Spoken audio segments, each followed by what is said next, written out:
ஹரே கிருஷ்ணா. பகவத் தரிசனத்திலிருந்து ஒரு கட்டுரை. செயல்கள் நிரம்பிய யோக முறை. ஸ்தாபக ஆச்சாரியரின் உரை பக்குவ நிலைக்கான வழி புத்தகத்திலிருந்து.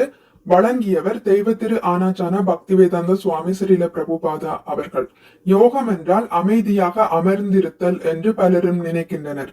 ஆனால் முற்றிலும் செயல்களால் நிரம்பிய உயர்ந்த யோக முறையினை ஸ்ரீல பிரபுபாதர் இங்கே விளக்குகிறார். பகவத்கீதையின் 6வது மற்றும் 8வது அத்தியாயங்களில் பரமபுருஷ பகவான் ஸ்ரீ கிருஷ்ணர் மனதையும் புலன்களையும் கட்டுப்படுத்துவதற்கான வழிமுறைகளில் ஒன்றாக அஷ்டாங்க யோக முறையை விளக்குகிறார்.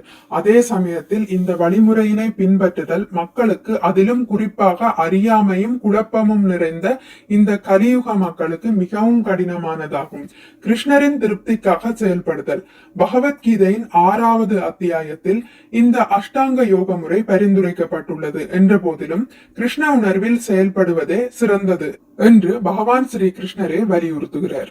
இவ்வுலகில் உள்ள ஒவ்வொருவரும் தமது குடும்பத்தை பராமரிப்பதற்காக செயல்படுகின்றனர். ஒவ்வொருவரும் ஏதாவது சுயநலனுக்காக அல்லது சொந்த புலன்களின் திருப்திக்காக செயல்படுகின்றனர்.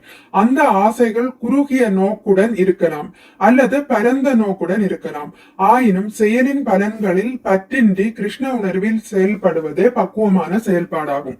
நம்முடைய ஸ்வரூபத்தின்படி, உண்மை நிலையின்படி நாம் முழுமுதற் கடவுளுடைய அம்சங்கள் என்பதால் கிருஷ்ண உணர்வில் செயல்படுவது நம்முடைய கடமையாகிறது. உடலின் தனிப்பட்ட அங்கங்கள் அந்த முழு உடலின் திருப்திக்கானவை, சொந்த திருப்திக்கானவை அல்ல. பூரண முழுமையை திருப்தி செய்வதே இலக்காகும். அதே போலவே உயிர்வாழி உன்னத முழுமையான பரமபுருஷ பகவானின் திருப்திக்காகவே செயலாற்ற வேண்டும், சொந்த திருப்திக்காக செயலாற்ற கூடாது. இவ்வாறு செய்யக்கூடியவர்கள் பக்குவமான சந்நியாசியாகவும் பக்குவமான யோகியாகவும் விளங்குகின்றனர். அவர்கள் கிருஷ்ணரின் திருப்திக்காக கிருஷ்ணருக்கு தொண்டாற்றுவதிலேயே திருப்தி அடைகிறார்கள். அந்த தொண்டிற்கு பிரதிபலனாக அவர்கள் எதையும் எதிர்பார்ப்பதில்லை. இதுவே தூய பக்தியின் இயல்பாகும். எதையும் எதிர்பார்க்காத பக்தி. இந்த பக்தி மனப்பான்மையை பகவான் சைதன்ய மகாபிரபு இரத்தின சுருக்கமாக குறிப்பிடுகிறார். நாதனம் நாஜனம் நா சுந்தரீம் கவிதாம்பா ஜெகதீச காமயே மம ஜன்மனி ஜன்மனீஸ்வரே பவதாத் பக்திர் அஹைதுஹி த்வயி. எல்லாம் வல்ல பெருமானே, பொருள் வேண்டேன், என்னை பின்பற்றுவோரையும் வேண்டேன், அழகிய பெண்களும் வேண்டேன். நான் வேண்டுவதெல்லாம் ஒவ்வொரு பிறவியிலும் உமக்கு களங்கமற்ற பக்தி தொண்டாற்ற வேண்டும் என்பது மட்டுமே. சிஷ்டாஷ்டகம் 4. இதுவே பக்தி யோக முறையின் சாரம். தூய பக்தி மனப்பான்மைக்கு பல உதாரணங்கள் உள்ளன. ஒரு முறை பகவான் நரசிம்மதேவர் பிரகலாத மகாராஜரிடம் கூறினர், அன்பிற்குரிய சிறுவனே, எனக்காக நீ எவ்வளவோ துன்பங்களை அனுபவித்திருக்கிறாய். உனக்கு என்ன வேண்டுமோ வேண்டி பெற்றுக்கொள். தூய பக்தராக இருந்தமையால் பிரகலாத மகாராஜர் எதையும் வேண்டுவதற்கு மறுத்துவிட்டார். அவர் கூறினார், அன்பிற்குரிய எஜமானரே, நான் தங்களோடு வியாபாரம் செய்பவன் அல்ல. எனது சேவைக்கு எந்த ஊதியமும் பெறுவதற்கு நான் விரும்பவில்லை. இதுவே தூய பக்தியின் மனப்பாங்கு. பிரகலாதர் பகவான் நரசிம்மரிடம் தூய பக்தியின் மனப்பான்மையை வெளிப்படுத்தினர். சித்திகளை விரும்பும் யோகிகள். பௌதீக வேதனைகளால் ஏற்பட்ட கசப்பான அனுபவங்களின் காரணத்தினால் யோகிகளும் ஞானிகளும் பரம்பொருளுடன் ஒன்றாகிவிட விரும்புகிறார்கள். பிரிவு துயரில் வேதனைப்படுவதால் அவர்கள் பகவானுடன் ஒன்றாகிவிட விரும்புகிறார்கள். இருப்பினும் ஒரு தூய பக்தனின் அனுபவம் இதுவல்ல. அவன் பகவானிடமிருந்து பிரிந்திருந்தாலும் அந்த பிரிவிலும் பகவானின் தொண்டை அவன் முழுமையாக அனுபவிக்கின்றான். அருவ பிரம்மனுடன் அல்லது கடவுளுடன் ஒன்றாகி விடுவதற்கான விருப்பமானது மற்ற பௌதிக ஆசைகளை காட்டிலும் சிறந்தது என்ற போதிலும் இதுவும் சுயநலமற்ற விருப்பம் கிடையாது. அதுபோலவே எல்லா பௌதீக செயல்களையும் நிறுத்திவிட்டு பாதி மூடிய கண்களுடன் யோக பயிற்சியில் ஈடுபடும் அஷ்டாங்க யோகியும் தனது சுயநலனிற்காக திருப்தியையே நாடுகிறான். இத்தகைய யோகிகள் பௌதீக சித்திகளை பெற விரும்புகின்றனர். சித்திகளே யோகத்தின் பக்குவ நிலை என்பது அவர்களுடைய கருத்து. உண்மையில் இது ஒரு பௌதீக முறையே தவிர யோகத்தின் பக்குவ நிலை அல்ல. செய்ய வேண்டிய பணிகள் ஏராளம். இந்த பாரத நாட்டில் பரவலாக இறக்குமதி ஆகிக் கொண்டிருக்கும் பௌதிகவாதத்தினை தடுப்பதற்காக நாம் செய்ய வேண்டிய பணிகள் ஏராளமாக உள்ளன. நம்முடைய மையங்களிலும் கோயில்களிலும் பண்ணைகளிலும் சேர்ந்து நம்முடைய போதனைகளை உள்வாங்கி அதனை மற்றவர்களுக்கும் கற்றுத்தரும்படியான பல்லாயிரக்கணக்கான ஆண்களும் பெண்களும் நமக்கு தேவைப்படுகிறார்கள். மேற்கிலிருந்து வரும் விஷ பண்பாட்டிலிருந்து நாமும் விடுபட்டு நம் பாரத நாட்டையும் அந்த பெரும் துயரத்திலிருந்து பாதுகாக்க வேண்டும். மேற்கத்திய பண்பாட்டினை இந்திய இளைய சமுதாயத்தின் மீது பரிசோதிக்க வேண்டிய அவசியம் இல்லை. மேற்கத்திய நாடுகளில் ஏற்கனவே பல்வேறு சமூக பரிசோதனைகள் செய்து முடிக்கப்பட்டு விட்டன. அமெரிக்காவில் என்னுடைய பெரும்பாலான பள்ளி தோழர்கள் பெற்றோர்களே இல்லாமல் அல்லது விவாகரத்து பெற்ற பெற்றோர்களுடன் வாழ்ந்தனர். அவர்கள் மன அழுத்தத்தினால் பாதிக்கப்பட்டு அதற்கான மருந்துகளுக்கு அடிமையாகி இருந்தனர் அல்லது வெறுமனே போதைக்கு அடிமையாகி இலக்கற்ற வாழ்க்கையை வாழ்ந்து கொண்டிருந்தார்கள். இக்காட்சியை நான் அன்றாடம் கண்டுள்ளேன். அவர்களுடைய வாழ்க்கை பாரம்பரிய நெறிமுறைகளுக்கும் குரு சாஸ்திரம் மற்றும் சாதுக்களின் வார்த்தைகளுக்கும் எதிராக உள்ளது. சித்திகளின் வகைகள். யோக பயிற்சியின் விதிமுறைகளை ஒருவர் பின்பற்றினால் அவர் 8 வகையான சித்திகளை அடைய முடியும். அவரால் பஞ்சை விட லேசானவராக முடியும். பாறாங்கல்லை விட கனமானவராக முடியும். எதை விரும்பினாலும் உடனே பெற முடியும். சில வேளைகளில் அவரால் புதிய கிரகத்தை கூட படைக்க முடியும். இத்தகு சக்திகளை பெற்ற யோகிகள் அரிதானவர்கள் என்ற போதிலும் அவர்கள் இருப்பது உண்மையே. ஒரு முறை விஸ்வாமித்திர யோகி பனை மரத்திலிருந்து மனிதனை பெற்றெடுக்க விரும்பினார். தாயின் கருவில் மனிதன் ஏன் இத்தனை மாதம் தங்க வேண்டும்? ஒரு பழத்தை போன்று மனிதனை பெற்றெடுக்க முடியாதா? இவ்வாறு எண்ணிய விஸ்வாமித்திர யோகி மனிதர்களை தேங்காய்களை போல் உருவாக்கினார். யோகிகள் அவ்வளவு சக்தி வாய்ந்தவர்கள். அவர்களால் சில சமயங்களில் இவ்வாறு செய்து காட்ட முடியும். ஆயினும் இவையெல்லாம் பௌதிக சக்திகளே. அந்த பௌதிக சக்திகளை அவர்களால் நீண்ட காலத்திற்கு தக்க வைக்க முடியாது என்பதால் இறுதியில் இந்த யோகிகள் அழிவுறுகிறார்கள். பக்தி யோகிகளுக்கு இத்தகைய சித்திகளில் நாட்டம் கிடையாது. முக்தியை கூட விரும்பாத பக்தன். கிருஷ்ண உணர்வில் செயலாற்றும் பக்தி யோகி சுயநலன் ஏதுமின்றி முழுமையின் திருப்திக்காக உழைக்கின்றான். கிருஷ்ண உணர்வில் இருப்பவன் தனது சுய திருப்தியை விரும்புவதில்லை. மாறாக கிருஷ்ணரின் திருப்தியே அவனுக்கு வெற்றியின் அளவுகோல். எனவே அவன் பக்குவமான சந்நியாசியாகவும் பக்குவமான யோகியாகவும் கருதப்படுகிறான்.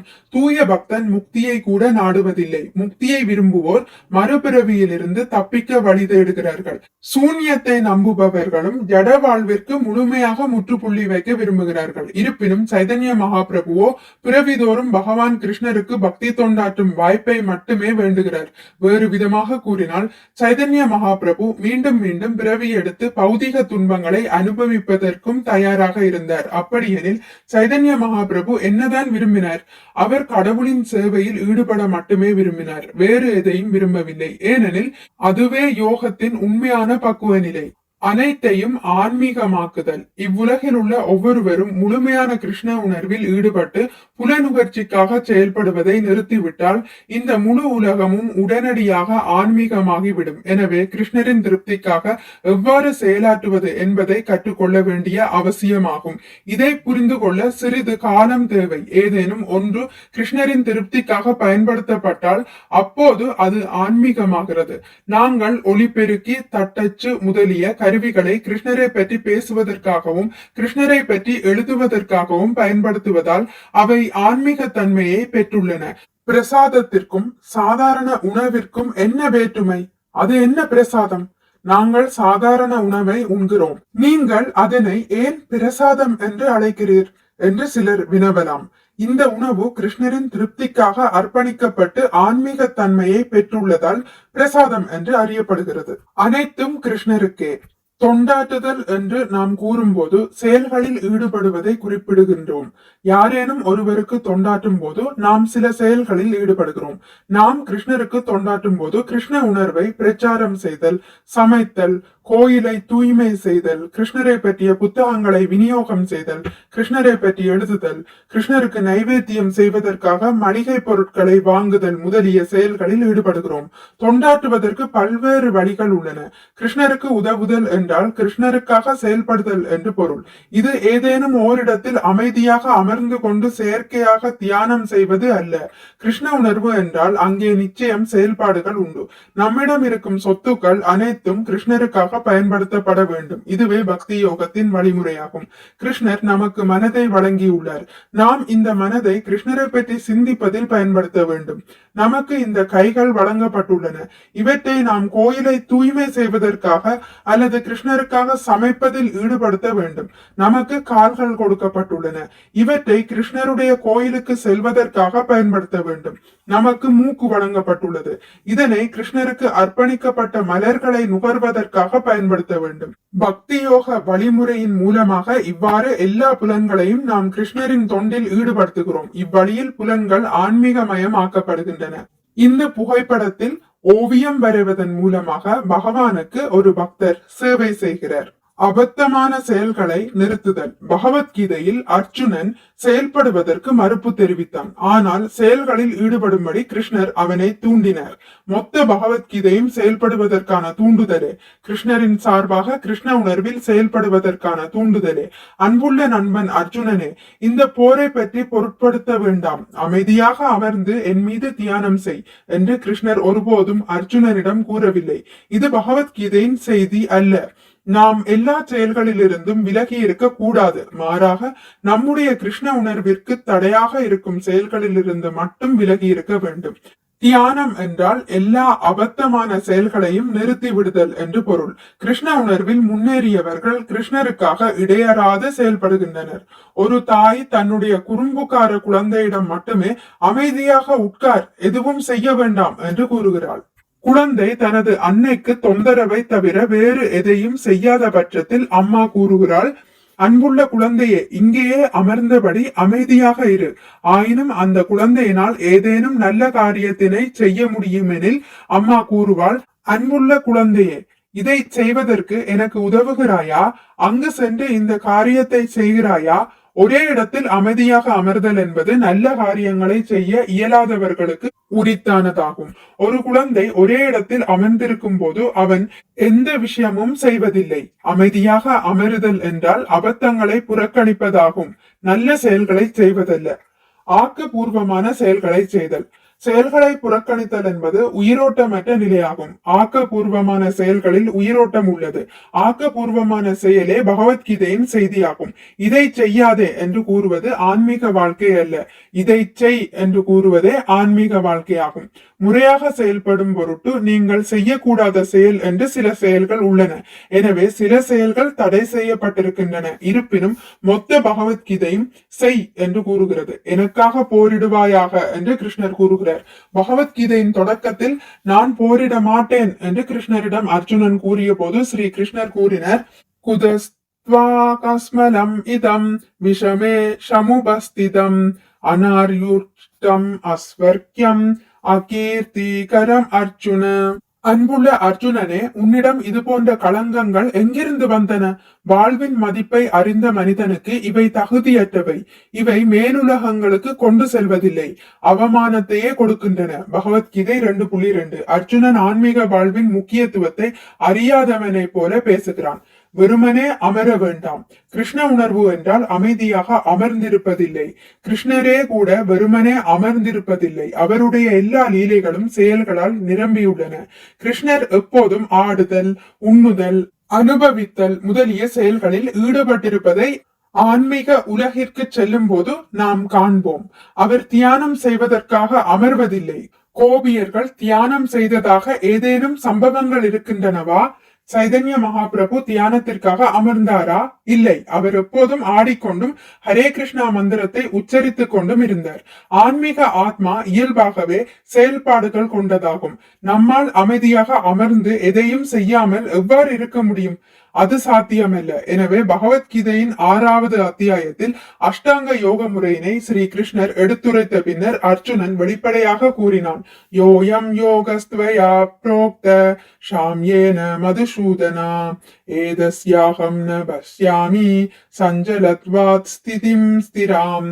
மதுசூதனரே, கிருஷ்ணரே, மனம் நிலையற்றதும் அமைதியற்றதுமானதால் நீங்கள் இப்போது கூறிய யோக முறையானது நடைமுறைக்கு ஒத்து வராததாகவும் தாங்க முடியாததுமாக தோன்றுகிறது. பகவத்கீதை 6.33. அர்ஜுனன் மிகவும் முன்னேறியவனாகவும் கிருஷ்ணருடைய நெருங்கிய நண்பனாகவும் இருந்த போதிலும் அஷ்டாங்க யோக முறையினை ஏற்றுக்கொள்வதற்கு அவன் உடனடியாக மறுத்தான். அஷ்டாங்க யோகம் எனக்கு சாத்தியமல்ல என்பது அவனது கூற்றின் சாரமாகும். காற்றை விட கடினமானது. அர்ஜுனன் ஒரு போர் வீரனாக இல்லறத்தில் வாழ்ந்து வந்தான். அவன் தன்னுடைய நாட்டை பெற விரும்பினான். அவன் தியானம் செய்வதற்காக எப்போதாவது அமர்ந்தானா? இந்த தியான யோக பயிற்சியினை அவன் முற்றிலுமாக மறுக்கின்றான். மனதை கட்டுப்படுத்துதல் காற்றை கட்டுப்படுத்துவதை விட கடினம் என்று கூறுகிறான். பகவத்கீதை 6.34. இதுவே உண்மையாகும். மனதை செயற்கையான முறையில் கட்டுப்படுத்த முடியாது என்பதால் மனதை நாம் கிருஷ்ண உணர்வில் ஈடுபடுத்தியே ஆக வேண்டும். அப்போது அது கட்டுப்படுத்தப்படுகிறது. இந்த வழிமுறை காற்றை கட்டுப்படுத்த விட கடினமானது என்று அர்ஜுனன் கூறுகையில் நம்மால் என்ன செய்துவிட முடியும்? எப்படி பார்த்தாலும் அர்ஜுனன் ஒரு சாதாரண மனிதன் அல்லன். அவன் முழுமுதற் கடவுளான ஸ்ரீ கிருஷ்ணருடன் நேரடியாக பேசிக் கொண்டிருந்தான். அத்தகு அர்ஜுனனே மனம் ஒரு மாபெரும் காற்றை போன்றது என்று அறிவிக்கின்றான். காற்றை எவ்வாறு நம்மால் கட்டுப்படுத்த முடியும்? கிருஷ்ணருடைய தாமரை திருவடிகளில் மனதை நிலைநிறுத்துவதன் மூலமாக மட்டுமே அதை கட்டுப்படுத்த முடியும். இதுவே தியானத்தின் பக்குவ நிலையாகும். எளிதான கிருஷ்ண பக்தி. உண்மையில் ஒரே இடத்தில் அமர்ந்து தியானம் செய்வதற்கு யாரும் விரும்புவதில்லை. நாம் ஏன் அவ்வாறு செய்ய வேண்டும்? நாம் ஆக்கபூர்வமான செயல்களுடன் மகிழ்ச்சியில் இன்பமாக வாழ வேண்டியவர்கள். கிருஷ்ண உணர்வில் ஆடலும் பாடலும் மனமகிழ்வை தருகின்றன. நாம் களைப்படையும் போது பிரசாதம் ஏற்கின்றோம். ஆடுதல் கடினமானதா? பாடுதல் தான் கடினமானதா? எங்களுடைய கோயிலில் ஆடுவதற்கு நாங்கள் எந்த கட்டணமும் வசூலிப்பதில்லை. நீங்கள் நடன அரங்கத்திற்கு சென்றால் உள்ளே நுழைவதற்கு கட்டணம் செலுத்த வேண்டும். நாங்கள் அதுபோன்று கட்டணம் வசூலிப்பதில்லை. இசையை அனுபவித்து ஆடுவதும் சுவையான உணவை உண்ண விரும்புவதும் இயல்பானதாகும். இதுவே எங்களுக்கு மகிழ்ச்சியை தருகின்றன. இதுவே எங்களுடைய தியான முறை. எனவே இந்த யோக முறையில் கடின உழைப்பு ஏதுமில்லை. இது எப்போதும் மனமகிழ்வை தரக்கூடியது. சுஷுகம். பகவத்கீதையின் 9வது அத்தியாயத்தில் 9.2 இந்த யோக முறை சுஷுகம் மிகவும் மகிழ்ச்சியானது என்று கூறப்பட்டுள்ளது. இது நீடித்து நிலைப்பதும் இன்பகரமாக நிறைவேற்றப்படுவதும் ஆகும். இது இயற்கையானது, இயல்பானது, தன்னிச்சையானது. இதுவே ஆன்மீக உலகில் நம்முடைய உண்மையான வாழ்க்கையாகும். மிக்க நன்றி. ஹரே கிருஷ்ணா. உங்களுக்கு இந்த வீடியோ பிடித்திருந்தால் லைக் பண்ணுங்கள், ஷேர் பண்ணுங்கள், சப்ஸ்கிரைப் பண்ணுங்கள். நோட்டிபிகேஷன் பெல்லை அழுத்துவதன் மூலம் அடுத்த பதிவுகள் உங்களை வந்தடையும். பகவான் ஸ்ரீ கிருஷ்ணரை பற்றி கேட்டு மகிழ்வோம். ஹரே கிருஷ்ணா.